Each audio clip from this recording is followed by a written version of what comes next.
Hey listeners, if you like this podcast, check out our other show, The Study Table. Listen to archived content and in-depth interviews with insiders and innovative people working with student athletes. It's on our website, www.fredopie.com.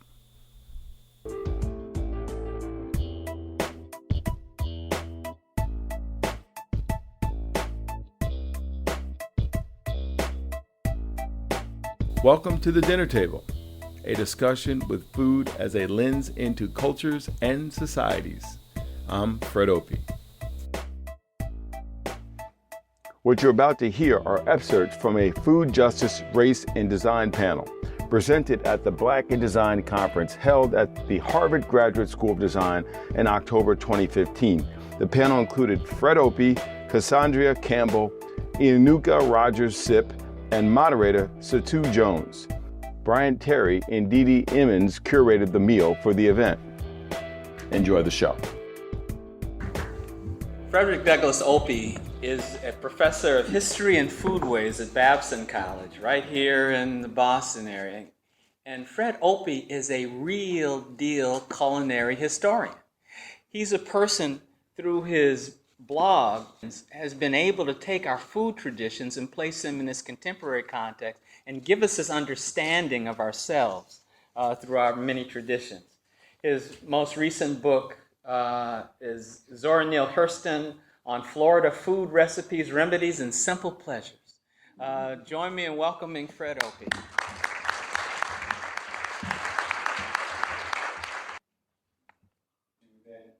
You know, in showing the images of this big meal that I helped create last year, Fred's book on Zora Neale Hurston showed me even that, you know, first of all, it was my project, but it wasn't my idea. I stole this idea from countless generations that have been putting on meals in the past.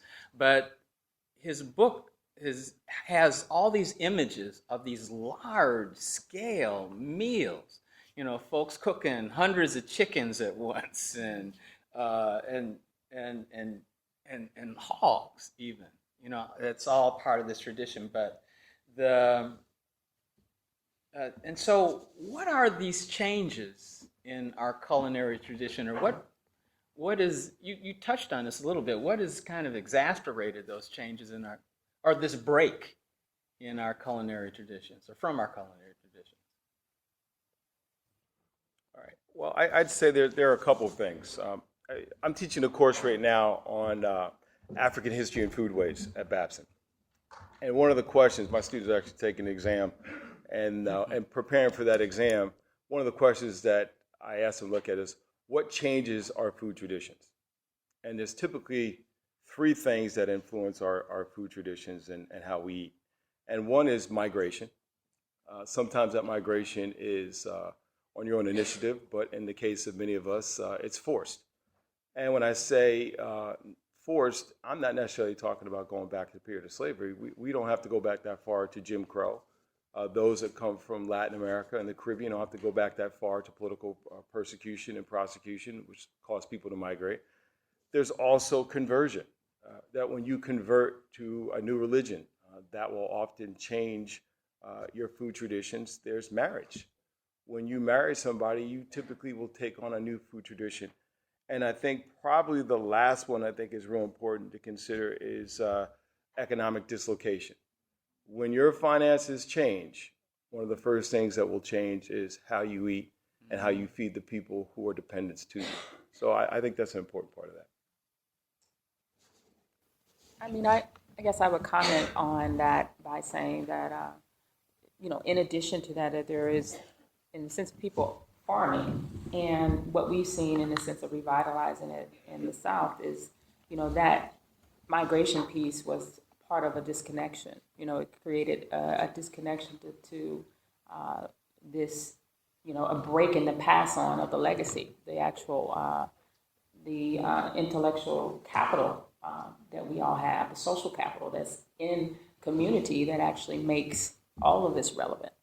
And so, so much of what we're really trying to do is to bring people back to, one, the place, to have them connect to the land in a very deep and emotional way. but also to build those economies around, because you talked about a thriving, I thought about a thriving, ecosystem space where everybody has meaning, and the food is vibrant as a reflection of that. That's what Goody was talking about. If you know them, know that song, they were talking about, the fact that it's old fashioned and free and as good as it can be, so people, you always ate. You didn't have to worry about that. So I think it's all of what you were saying, Fred, but also this sense of beloved community that you mentioned earlier, where, God forbid today in a community where you don't know anybody, if you're hungry, you might not eat. Most of the places that I work in the South, we've held on to those traditions, and everybody eats. If one person is eating, everybody's eating. If the family's eating, everybody's eating. So it's just little things like that I think that are all wrapped into what family values and community, and how we relate to food that way. Fred mentioned the word Twinkies, and I think that describes it all. I think that the food industry has sort of manipulated our taste buds. I was at a conference with Mel King, and he said, we are at war with Tony the Tiger. And so that's sort of the marketing approach that we've taken as a company. A graffiti artist painted our truck. It's making ourselves accessible, changing what the image of healthy food is so that the next generation wants to eat our food and not McDonald's. I would add to that, more of us need to be farming, right? Part of getting food into your community that reflects you is that, you grow it. And so if we had more people working the land, we had more businesses through all parts of the value chain. I'm going to talk about that a little later in terms of creating value chains, a whole supply chain. Those pieces need to be filled. That's broken. That system, that part of it is broken.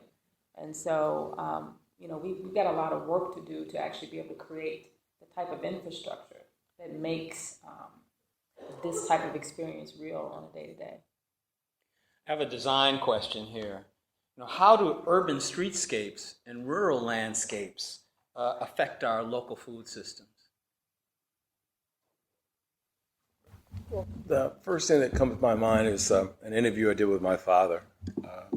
And he talked about growing up between the Great Depression and then moving into World War II, and the importance that Victory Gardens played.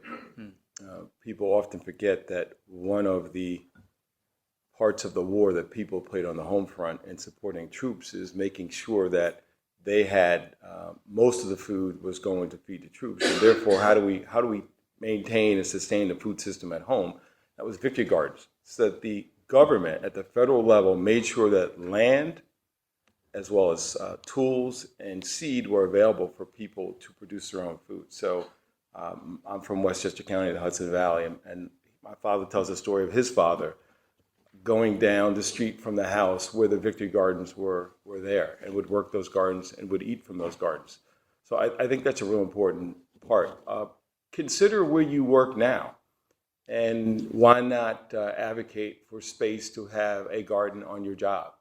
Some of us don't have the luxury where we live in an urban space to have a garden, and depending where you are, your deer population, because we've encroached upon the land of deer so much, rabbit and everything, raccoons, everything else, you may not even be able to have a garden in your suburban area.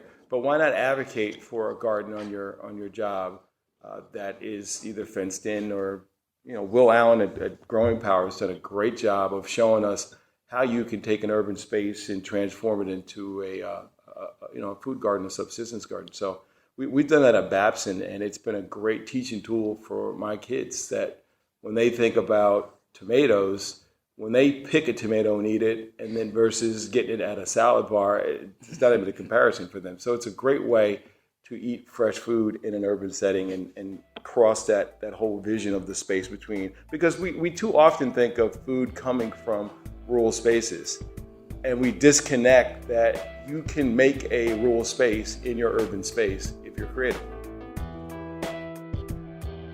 We'll be right back. For more interviews and related content, you can find us on iTunes, Stitcher, and other podcast distributors. Also, check out our website at www.fredopie.com. Ask questions on Facebook at Frederick Douglass Opie and on Twitter at Dr. Fred D. Opie. For information about advertising on the show, please email us at fdopie@gmail.com. That's fdopie@gmail.com. For similar content, go to our show archives and listen to the podcast entitled Black and Brown Coalition's Panel. It was recorded live at the Schomburg Research Center in Harlem. So when I look at food and social movements, I'll give you an example from the chapters. They're asking for money and they're asking for food. That's critical to any movement. You have to have money, and most of the money went to paying for rent for those people out on strike, and food. Actually, warehouses stocked with food, put into bags and handed out to those workers. Now back to the show. So the first thing that came to mind when we talked about, when you said urban rural, was like in a sense of production and the possibility to produce is, land tenure ownership and price. The average acre cost for land in the South, in Alabama, for example, is around about $2,000 an acre. When I talk to my colleagues who are working in, LA or Detroit, Detroit's different, but other urban areas, popular areas, to get an acre of land at that price is unheard of. Mm-hmm. So it's obviously affordability is an issue, particularly around, business development. But I agree, rural, it can be wherever you want to grow. I mean, we've got all kinds of technologies and designs now that people can actually grow food. I think what I'm getting at is really about market share. I'm talking about to go from scale, to go from growing in your backyard to feed yourself and your family, perhaps, to being able to actually have a long-term sustainable business that is based on the nature, the environment that you've inherited, for example. And that you can actually build a business generationally to build wealth for you and your family. That requires, a different way, a different posture to be held. And that's what we're really working on. We also, the average farmer that we're working with, for example, it's got about maybe 40 or 50 acres that they're managing. On the high end, you may have 300 acres. You're not going to have all that in production, of course. So it's a whole nother way of actually looking at the landscape and looking at the environment and interfacing that way. So, and that sort of is a larger design question for me in a sense of development, right? Mm-hmm. I'll just leave it at that. Yeah, and I'll answer this from a business perspective. I think that Boston is really fortunate to have a lot of small farms, urban farms. And to have a lot of farmers markets, but if you go to the farmers markets, there's not a lot of people there. So I think people need more food options we need businesses coordinating with local farms and urban farms, and we need those businesses in low-income neighborhoods. About 4 or 5 years ago, Boston subsidized Popeyes coming into Roxbury because they were creating jobs. And so I think that there's a way that planners and designers can create incentives for our businesses, to push out healthy food. For example, as a food truck, we're not allowed to serve soda in public spaces owned by the city, right? So what incentives, what subsidies can we give businesses when we're thinking about space and who's going to be there to serve healthy food or source from local farms? Just thinking about time I spent down the Mississippi Delta, probably about 2-3 years ago, at a Southern Foodways Alliance symposium. This is in Greenwood, Mississippi. And I came across a woman who was involved in a collective, and it was a woman's collective that grew sweet potatoes. And traditionally, we grow sweet potatoes. Most of us don't realize they have tops. They have greens. Just like we have kale, turnip, sweet potatoes have a green. Well, somehow she got wind that there was a West African community in Houston that there was a demand for these greens. So they raised the sweet potato tops in the Mississippi Delta, sold the sweet potatoes where they could there, and then they would, I don't know if it was once a month, I don't know how often they did it, but they would tractor trailer the tops to Houston, and they would just quickly sell them all. So it's, when you talk about land ownership, let's think about indigenous communities who have always owned the land collectively. Why not think about collective ways of doing a business, owning a land, renting a land to produce a crop, and then find a market for it and get it to market? That's another way to think about this as well. Oh, yeah. My first book is called Hog and Hominy, Soul Food from Africa to America. The book evolved out of a talk I gave. And the talk was a seminar, a health seminar.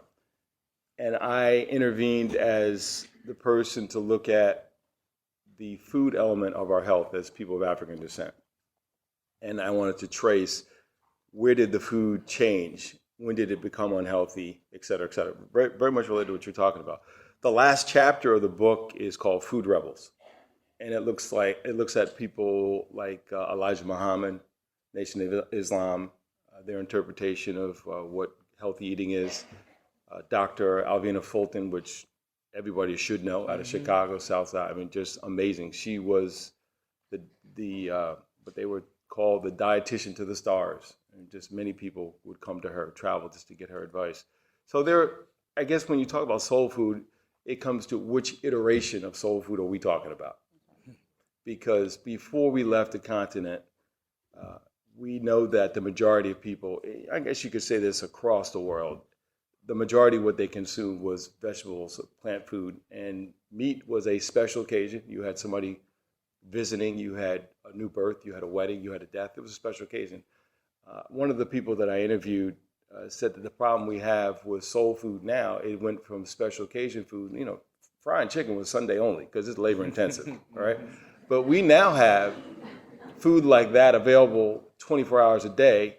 And most of us, we spend a lot of time at one of my interviewees called the sit and eat and gobble lane, the fast food lane. And when you're consuming that food every day instead of special occasion, it's not healthy. But you're right. If it's done right, slow cooked food that you know where it came from. And we all know if you went to a traditional event, a family event, and you brought something out of a box, you weren't going to get let in. So if you do it right, it's healthy. And if you know where the food comes from, it's healthy. And kind of what you're saying, Walmart.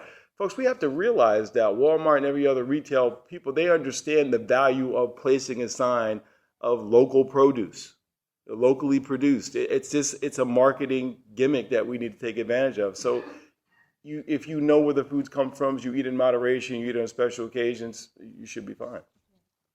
Anybody who's going to serve food that tastes nasty should just be out of business anyway. I mean, just look. I have a 10 and a 12-year-old.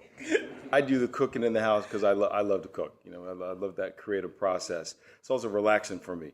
But I can tell you, 10 and 12 years old, food don't taste right, forget it. I mean, they're not going to get PC. My kids will just look at it. They just kind of look at it. I can bribe them with a good-looking piece of sweet potato pie if they eat this. I can do what I want. But there's nothing better than having people take a bite of your food and do nothing but go, See, some of you knew where I was going even before I said that. Exactly. Okay? So, but, the ideal... Look, I tell people for a very long time I was a vegetarian, and it came out of being an athlete more than anything else. It had nothing to do with trying to preserve animals. Sorry, animal lovers, okay?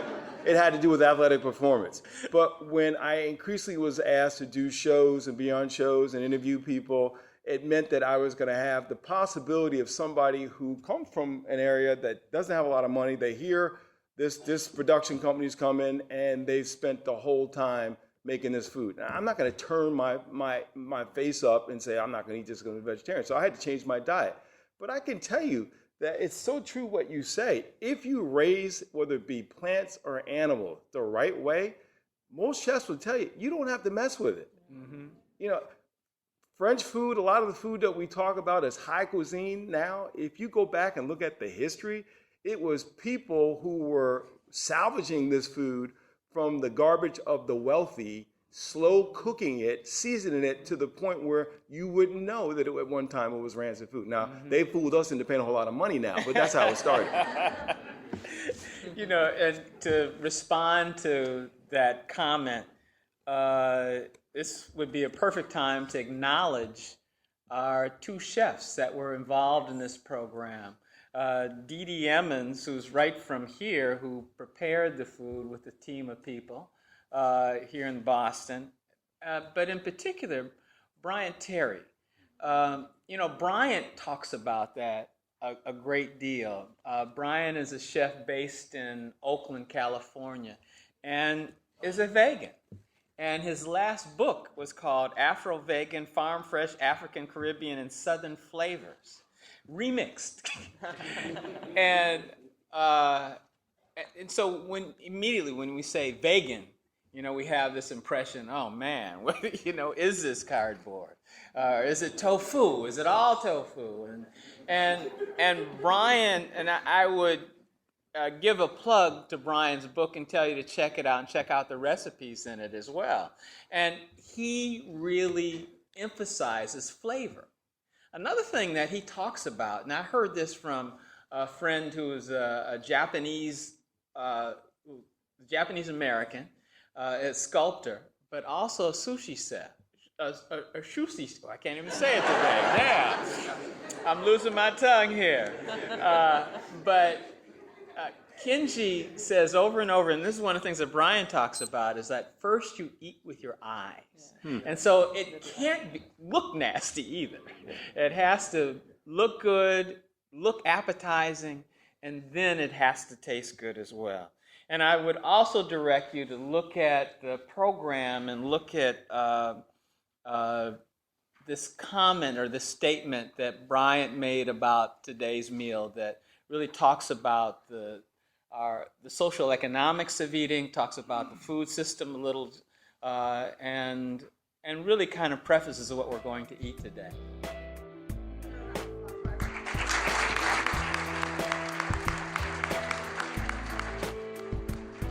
To check out our podcast archive, suggest show topics, and advertise on the show, and to book me as a guest and or speaker, visit our website, www.fredopie.com. That's www.fredopie.com. Thanks for listening, and be good.